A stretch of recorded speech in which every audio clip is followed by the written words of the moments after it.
Good morning, Africa. Wherever you are across the continent of Africa, thank you very much for watching Punchline Africa. This show is an unfiltered show. It's an unfiltered show, but today is a very important occasion that we usually take situations like this and discuss matters that have occurred on the continent of Africa for the last week. But Miriam might have some few that she will bring for us to remind ourselves as we go to the weekend. But today we have chosen to discuss Democratic Republic of Congo, the conflict in Congo. How big and how small is it? And what solutions, which way forward? Yesterday, President Uhuru Muigai Kenyatta summoned an East African conclave, which we can call conclave, to discuss the security situation in Democratic Republic of Congo. As you are aware, Kenya Defense Forces, KDF, Uganda Defense Forces, Rwanda Defense Forces, and others are in Congo. Tanzanian Defense Forces are in Congo. The discussion and the security meeting that was held in State House in Nairobi is a landmark meeting, is the search for a long-lasting solution for the people of Congo. It is a welcome decision for the President of the Republic of Kenya to call, to summon leaders of East African community to come to discuss. I want to give kudos to President Uhuru Muigai Kenyatta for thinking about the security, the welfare, the Pan-Africanism of why DRC Congo cannot stabilize since 1961. I want also to take the opportunity to thank President Museveni of Uganda, President Kagame of Rwanda, the Tanzanian president who was not able to travel. I didn't see the delegation from Tanzania, but and others, and especially to thank President Tshisekedi to open up, the opening up of discussing this issue. Instead of time year in, year out, presidents come and go in Congo. I think one president who has impressed me from Congo is none other than Tshisekedi. He has opened up to discuss. He has opened up to discuss this issue openly. He says there is trouble in his country. He needs help. And that is the type of spirit that Africa needs. We shouldn't hide. We shouldn't sit around and hide that and say we are okay, yet we are not okay. Miriam, the situation of Congo a few days ago, a few weeks ago, or let's say 2 months ago, we said, or 3 months ago, I said here, the only solution for Congo to be stable is to rearrange it. And when I said that and predicted that, so many people on social media wanted to kill me. But I was right. Because I have been there, I've seen, I know there is need for rearrangement of Congo. Today, what President Uhuru Kenyatta did yesterday, and what they are doing right now, as we speak, there is dialogue between President Tshisekedi and the rebel forces that are in Congo.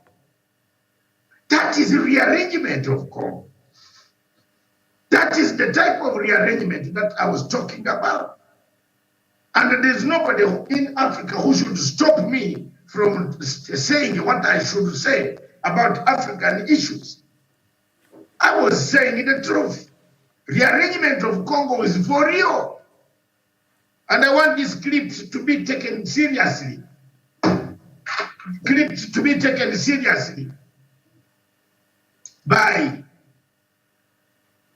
the people listening. Congo needs rearrangement. The only way we can rearrange Congo is to begin thinking of ways of resolving the conflicts that have engulfed the entire continent and the entire Congolese territory. Congo has 126 rebel organizations. Whether all of them are in Nairobi or some are still hiding, they better come out and talk and find a solution for this country. The rearrangement of Congo will mean we have to go in and tighten our belts. The way Uganda went in, Kenya went in, Tanzania went in, and other states that are helping in mobilizing their resources, building roads, building hospitals, clinics, schools for students and for people to go to school. There are people in Congo who have never gone to school, not because school is not there, but the conditions are not very good to go to school. There are people in Congo who would like to trade with Africa, with the rest of the world, not because they lack the goods, but because they lack the good roads to take the goods to the world markets. That is the rearrangement of Congo that I was talking about. How big, how small this conflict is depends on the narrowness of each individual and the analysis of each individual. For me, my point is very clear. Congo's conflict is big and yet very small to resolve. If the Congolese and the partners and the neighboring countries agree to come on a round table and stop funding rebels that go into Congo, who are these, who funds these rebels? Who gives the rebels the right hand? Is it the Congolese government itself that says, come and we give you money, you beat us and beat our people? Or there are countries in Africa and the world and the external dark forces funding the dismembering of Congo? That is my spirit this morning. I will make a takeaway. Miriam can give us a background. How big, how small this conflict is, I'm going to make a very outstanding takeaway today. We support fully what President Uhuru Kenyatta has done. We support fully what President Uhuru Kenyatta is doing right now, calling upon the Congolese leadership, the rebels, to come and initially talk. Let's sit down and talk. I am one of the peacemakers. I love peace. We made peace in Uganda. It was terrible for us, 23 years under siege. The northern part of Uganda, the eastern part of Uganda was under siege. Terrible, terrible rebels and the rebels, UPDF, NRA, LRA, fighting all the groups. We were in a mess. But once we had these contacts, when people started saying, let's make contact, some people did not like the contacts. But today, some of them who did not like the contacts are enjoying the fruits of some of us who sacrificed to go to the bushes to look for the rebels to sit down on a table. We have gained nothing, but we have got peace. We haven't gained anything. We don't have factories. We don't have buildings. We don't have medals. We have not been given medals, but there is peace. There is peace holding in Uganda. Today, when I see people making parties and calling everybody to come forward, everybody to eat until you break down, I am happy. I'm impressed. That is the type of peace I'm interested in. Yes, I want every Ugandan to be peaceful, to move freely, to go to the farms, to be able to dig to produce more food so that we give Miriam surplus food. Yes, you can say no, but now it is very clear. I am not meaning it's you, but I'm meaning the Kenya needs some food from outside. We have been crying for relief agencies to bring food. The starvation, the drought, the bad management of our own food, the growing of food, which is not, corruption has eaten everything. Kenya finds itself at the center of handouts from the International World Food Program, which is going to be bought in Uganda. It's very sad. It's very, very, very sad. Therefore, I thank President Uhuru Kenyatta for initiating this, for making sure that the Congolese start talking, the rebels start talking. That is why I brought this topic on Friday today. Back to you, Miriam, for facts. All right, well, thank you for that. And of course, President Uhuru Kenyatta seems to be using his position right now very effectively. He holds, Kenya holds key positions even in the African Union, the Peace and Security Council. We know Kenya is the chairperson, and President Uhuru Kenyatta is indeed the chairperson of that council right now, and he is also the chairperson of the East African Community. And I think it is through his leadership that even made the process of having a DRC, join the EAC easier. So we've seen President Uhuru Kenyatta there using his position very, very effectively, and not forget the position we have at the United Nations Security Council non-permanent member there. So I think that is some good stride President Kenyatta is doing there, as far as some of these very important positions Kenya is holding across Africa and indeed across the world. Now, East African leaders on Thursday issued a warning to armed groups in the Democratic Republic of Congo, urging them to choose dialogue or to be considered enemies of all. A gathering in Nairobi, President Uhuru Kenyatta of Kenya, Yoweri Museveni of Uganda, Felix Tshisekedi of DRC, Evariste Ndayishimiye of Burundi, and Rwandan Foreign Minister Vincent Biruta agreed to have an armed groups hold dialogue with the government of DRC or be annihilated militarily. This decision was issued on Thursday in a joint communique after the leaders met under what is known as the Heads of State Conclave on the DRC, the first concerted effort by members of the East African Community to have armed groups in eastern DRC and the violence. The leaders say they will proceed to immediately accelerate the formation of a regional force to help contain and, where necessary, fight the negative forces in the DRC, as they asked armed groups to lay down arms and participate unconditionally in a political dialogue. But while the leaders read a riot act to the rebel groups, they first offered an olive branch, saying that those who agree to negotiate will be given a platform to be heard. And all right, the rest we shall continue as we go on with the show. So this, I think, move is very important. East African Community might be forced to form a force, a regional force, to go and help restore order in the Democratic Republic of Congo. And very interesting, Doc, I don't know if you noted that all the leaders, all the presidents in the region were present, of course, outside of President Salva Kiir, who I think also has a very important things that he's dealing with right now in South Sudan. But the president of Rwanda was missing. But of course, he did send an official there to represent him.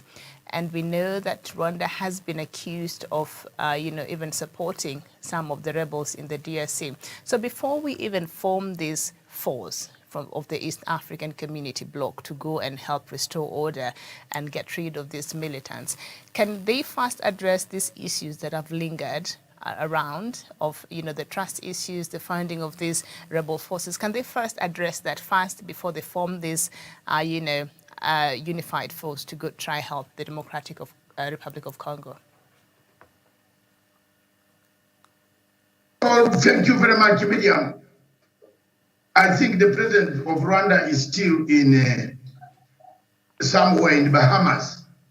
He went to see our brothers who got lost across, who were taken there by slaves, as slaves and by slavery. Oh, yeah, yeah. He's still out of the country. He's my friend, so I won't say anything beyond that. He's a friend of mine whom I know for some time. And if he was around, he would be very quick to come. I am impressed with the type of things that he has done so far. But the time has come for us as Africans to speak frankly, to speak like Uhuru Kenyatta, to say that there is a problem here. We need to solve it. There is no way we can run around with suits, going to Britain, going to France, going to where, to America. The problem here is it must be sorted, and that problem is Congo. Congo has become a sick child, and a sick child of Africa indeed. Now added with South Sudan, and we have a sick child also in Somalia. These are the countries that make Africa look like not a continent. They make black people look like we are not worth it. So time has come, and I thank what Kenyatta has done. His Excellency President Kenyatta has done a good thing to say hello. Even if time is running out, I'm in an election time. But we shall continue to find ways and peaceful ways of resolving these conflicts across the African continent. If we don't speak now, nobody is going to speak for us. The conflict in Russia, between Russia and Ukraine, has taken over even COVID-19. Nobody talks about the COVID-19. Only every television station that you open up, people are talking about COVID-19 is gone. They are not talking about, they are talking about Ukraine and Russia. Africa needs to start talking about Africa. We can see the conflict in Ukraine. Our people cannot cross to Poland. Our people cannot cross to Hungary. Our people cannot cross to any European country. The students who went there to study, to get knowledge, are not able to cross over to these places. What type of life are we heading as Africans? So I would like to commend and congratulate President Uhuru Kenyatta for the tenacity, steadfastness in which he has handled this conflict, this East African conflict, and making sure that order returns to East Africa. Let me be very honest. You cannot issue statements. Miriam, I want to tell you frankly that we used to issue statements on BBC from 1985. BBC used to invite me, CNN, ITN, Sky News, come and you talk about Uganda, come and you talk about Africa, come and talk about this. But time came, the same British Broadcasting Corporation, the same authorities in Britain said enough is enough. You are not going to go to the BBC, you are not going to go to any television station to talk about what is happening unless you go and start talking. Is there a way we can start talking? Is there a way we can go to Pope in Rome? 1998, we went to Rome. When things were hot, myself, Dr. Bita, Amama Babazi, and the rest of the people, delegation, we were in Rome. We are trying to find a solution for our people in northern Uganda. But we had to start somehow to talk. So this move by Uhuru Kenyatta is a positive move that should be lauded by any African Union member state. And for me personally, I take this gratitude. That's why on Friday, instead of talking nonsense, I just wanted to add a voice or talk about the elections that are already every corrupt person is taking part in. You know, Miriam, it's better we talk about peace. What do you think? I think you will agree with me on that. Mm-hmm. It is better to talk about the peace in DRC Congo than talking about an election where everybody is going to take place, whether you have taken 200 billion, you still have to take place part in an election. So for me, the priority is very good. And Uhuru Kenyatta seemed to be seeing far as a graph that we needed to sort Congo in order for Congo to be stabilized, and for East Africa to be stable. So I thank the president.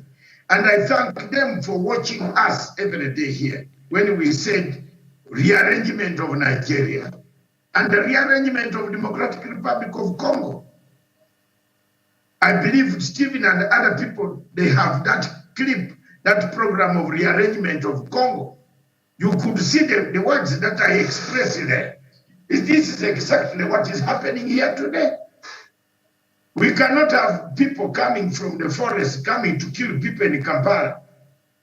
And then they come back and they run back and then even go to the television and issue a statement that we have killed 200.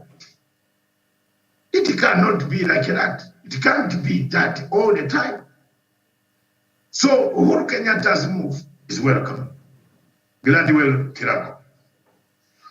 But my initial question was, Doc, with forming this force, I think it's very timely and it's important and it was overdue. It's a wonderful step towards perhaps stabilizing the Democratic of Congo. But as we know, even within the states in the East African community, there exist a lot of issues as far as security challenges is concerned. Counter-accusations and counter-accusations, for even other member states being accused of even actively participating and aiding those rebels in the DRC. So before they even form this force to go help the Democratic Republic of Congo, would it not be important to first address these other issues so that when they go there, they don't start turning fire against each other and actually go there as a uniformed case? We've seen what has been happening in a place like Somalia.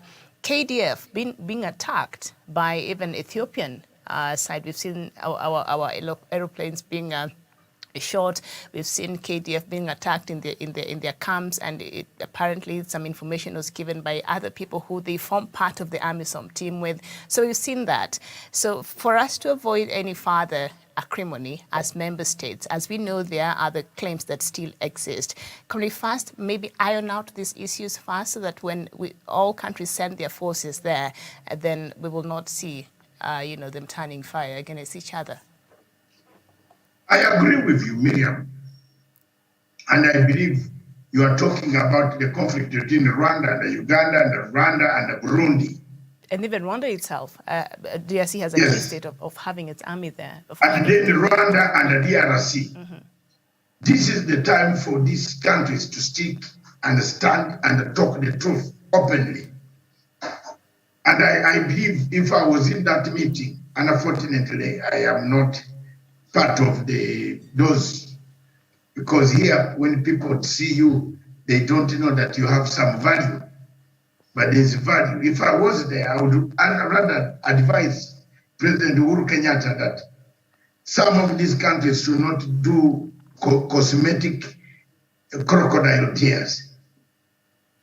The truth is that these countries should come on the table and say, I have been supporting a rebel X. I am now giving up the support of Rebel X, and here he is. Let him talk to you, and you integrate him in the National Army of Congo or National Army of country X. If we don't have that openness, you're right. And another thing that is worrying me is, why is Tanzania not very keen? Why is Tanzania not very keen in these talks? Because I have only seen, I don't know whether yesterday's Tanzanian delegation was in the State House, but I've looked at the pictures of the people who were there. Mm-hmm. I only see President Museveni, Tshisekedi, and the Burundi president, and then the Foreign Minister of Rwanda. Yes. So I don't know why Tanzania has not picked up quickly to come part, and because it forms part of the problems also that are there. Tanzania supports Burundi in their efforts. When a coup occurred in Tanzania during the time of Magufuli, Tanzanian troops helped to reinstate this gentleman who, the late president, what was his name? My good friend, Nkurunziza, was reinstated with the help of Tanzanian troops. Let's not keep quiet about this. Let's talk the truth. And then, why is Tanzania not taking part fully? These are the things, frank discussion that we need to have. Another frank discussion is the proxy war. 6 years ago, I told the people that there will be a proxy war in East Africa. At that time, Miriam, believe me or not, people did not know.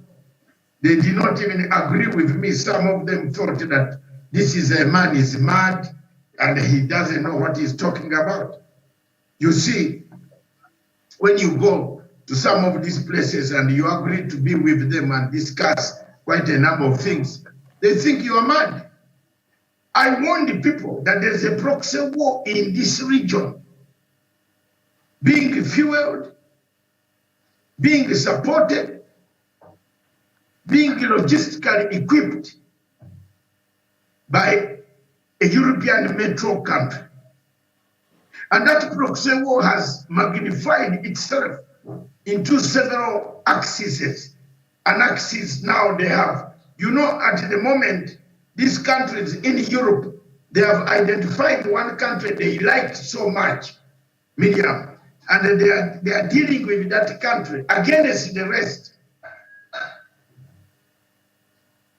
Can you imagine what a man who is a managing director of Ruby's oil company, says he doesn't care about what the people talk. He's caring about profits. He just wants profit, more money and more money. Going into his pocket and banking it in Paris. And that's why I thank Matiang and other people for taking such action. You can't tell people that people are starving on the streets, they don't have petrol. They say, I came here to make money. Go and make it in Paris. So there's a country here that supports, equips, logistics, and arms these rebels. Who buys these minerals? Miriam, you have a point. Who buys the minerals? Who gives the arms? Some of these rebels have new uniforms. Where do they get these uniforms? These are questions that our troops, as they go in, as the troops go in, we must start thinking about these things. If those people in Africa and those presidents listening to me, they think there is madness, Africa needs to change. Time has come for Africa to change, Miriam. There's no shortcut here. We must be open to each other. We must tell each president that you are the one, we see you. Even if you are not telling us, we know you are the one arming these rebels. Until President Kenyatta gets that will and brings people come on the table. I'm telling you, the first time that when we arrived, Miriam, when we arrived in the bush, in Garamba Park, in Rikwamba, looking for rebels, and the people who were with me, Chisano, Riakamacha, Nobati Mao, the late Oranya, Chief Jasindoro, Ruakana Rugunda. We were the first, we went, we even, when we left Rikwamba to fly into DRC Congo under the MONUSCO, which was in Congo, because Chisano had organized the helicopters. We said we might not come back because we didn't know which territory we were going to. But we were determined. We wanted, when we reached there, the rebels welcomed us so well. And we sat down. Do you know what, Miriam? We sat in the territory for 3 days.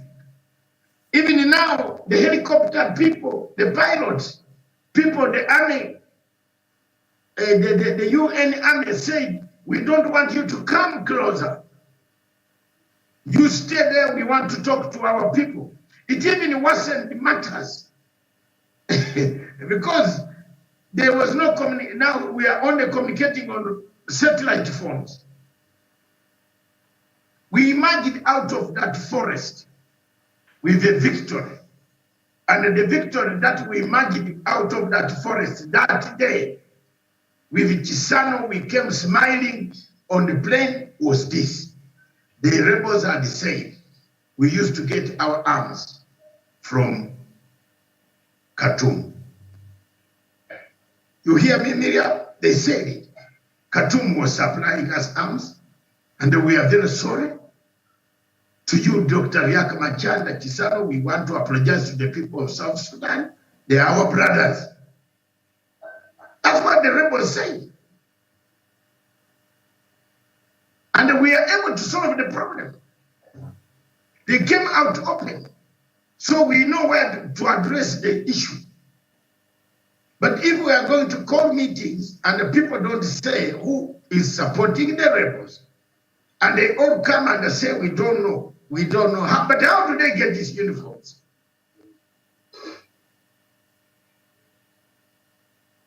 How do they get these uniforms? Who is giving them the uniforms? Who is giving them even the communication? Okay, you can buy a satellite. Don't we know who hosts the satellite? I have a satellite phone myself. I have it. I can show it to you. But I have to buy airtime and I'm registered somewhere. If I'm going to make calls, those calls are registered somewhere in Paris.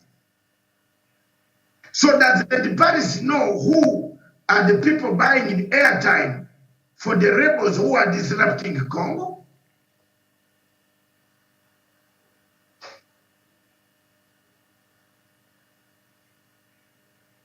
So there you are. Miriam, that is the match. We said it. We want to thank President Uhuru Muigai Kenyatta for initiating such meetings. But truly speaking, such meetings should come with solutions by people, frankly speaking, who is funding the rebels. The rebels cannot come in a hotel. They are coming. They are going to be in these hotels, sit and enjoy. But hard questions should be asked to them. Who gives you the arms? We agree you are coming to say we are sorry and open up and agree to talk and agree to disarm. But who has been giving you the arms so that we know the root cause and document it in the future?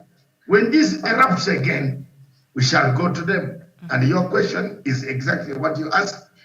There are so many internal squabbles within our states. That needs to be sorted out. Otherwise, they'll go turn fire against each other there. The cantonment sites, I believe. Now, President Kenyatta was on Friday today.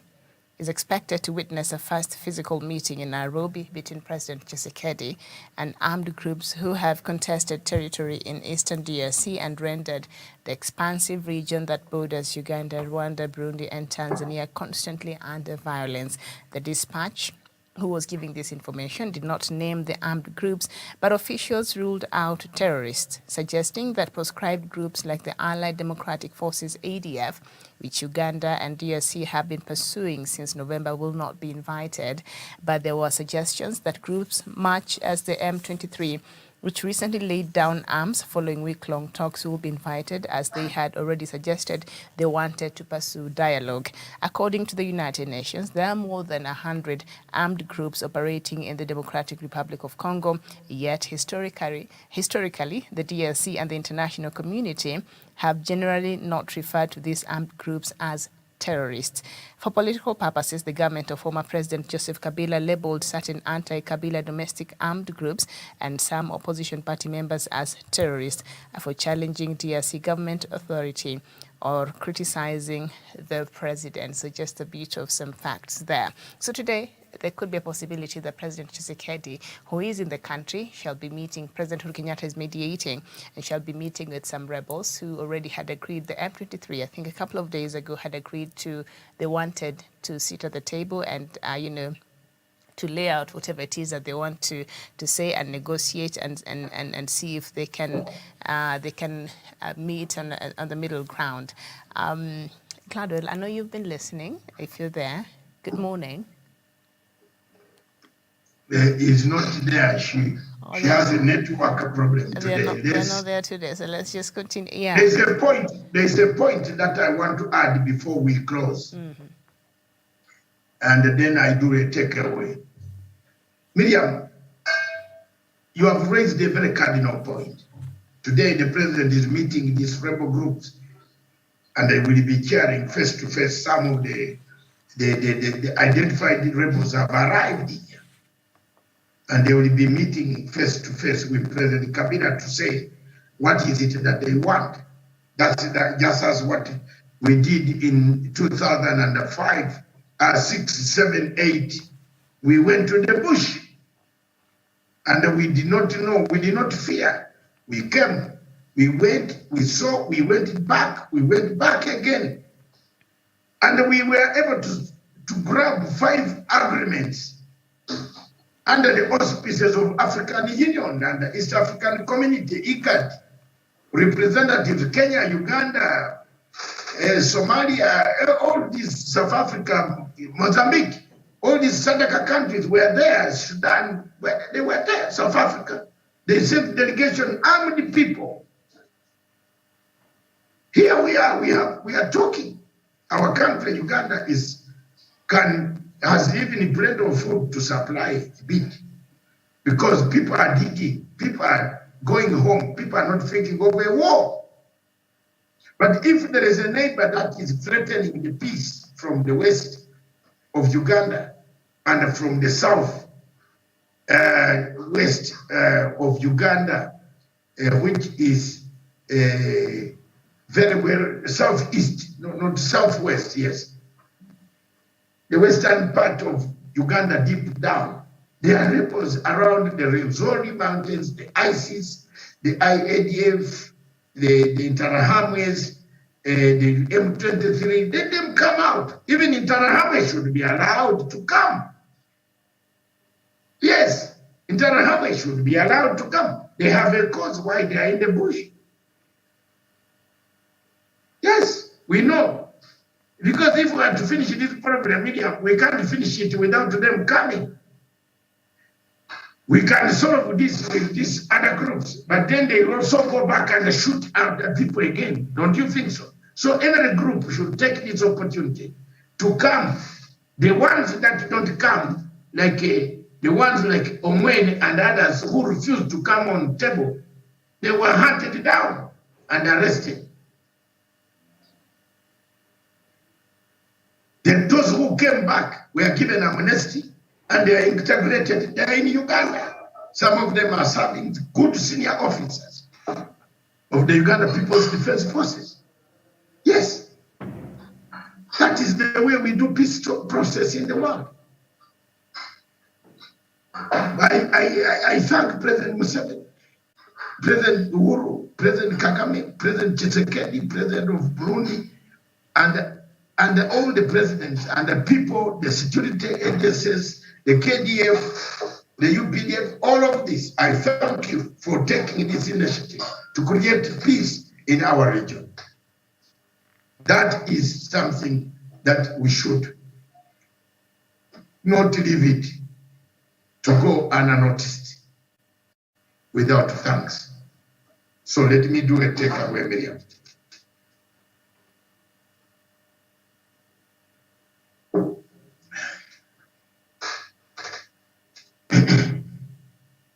From 1961, Congo has been the epicenter of conflicts in the Great Lakes region. After the assassination of Prime Minister Patrice Lumumba, Congo fell to chaos. The Belgians, the French, and the other external forces that needed the minerals that were planted in Congo, encouraging the civil strife that destroyed Congo. Congo has never come back to life, except some parts of Congo in Kinshasa, Ngoma, Kisangani, and other small other towns, Lubumbashi. The rest of Congo has remained as it is from the time of partitioning in 1884 by Bismarck. I want to take this opportunity now to thank President Uhuru Muigai Kenyatta and the leaders of East Africa in general, General Museveni, General Kagame, Tshisekedi, and the Burundian president, plus the Tanzanian president, for having taken the opportunity, taken the cause, the courage to say time has come to resolve the conflict of DRC Congo. The meeting today of the conclave, which will bring about the rebel groups that are found in this vast land, is an encouragement and a sign of encouragement for the African Union and the United Nations to push, to put in resources in order to find a peaceful solution for the conflict that has destroyed the Congo. Congolese, some of them don't know whether Mobutu is dead or still alive or the president. Some of them, you will be shocked, have never voted. Yet elections have been held time and time again. Time has come for rearrangement of Congo. And I'm very happy that it is being rearranged in the form of infrastructure. When I mean of rearrangement, I'm not saying there should be a division of country, dividing the country into several countries. The rearrangement of Congo should mean a very organized Congo with infrastructure of roads, schools, hospitals, airports, water for drinking, harnessing water for irrigation, giving supplies and essential facilities that are needed for any human habitation. We therefore take this opportunity, and I take this opportunity on behalf of Pan-African Forum, the Punchline Africa TV that has always talked about the DRC Congo and the conflicts in Congo around at the theme of every leader, remain a theme to every leader in the region, and we shall continue to give support where necessary.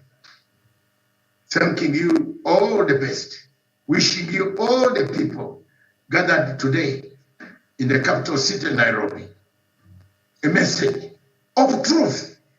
Speak out your minds. What has made you, when you get these arms, who is funding you? Let it be on the table amongst yourselves. Resolve these issues such that there is no recurrence of rebel activities. Thank you very much. God bless you. The show this morning. Thank you so much for watching. Enjoy your weekend. We'll see you back here on Sunday, 2 p.m. East African time for Africa Showdown time. My name is Miriam Ogoto, and that was Dr. David Matanga. Thank you so much for watching, and bye-bye for now.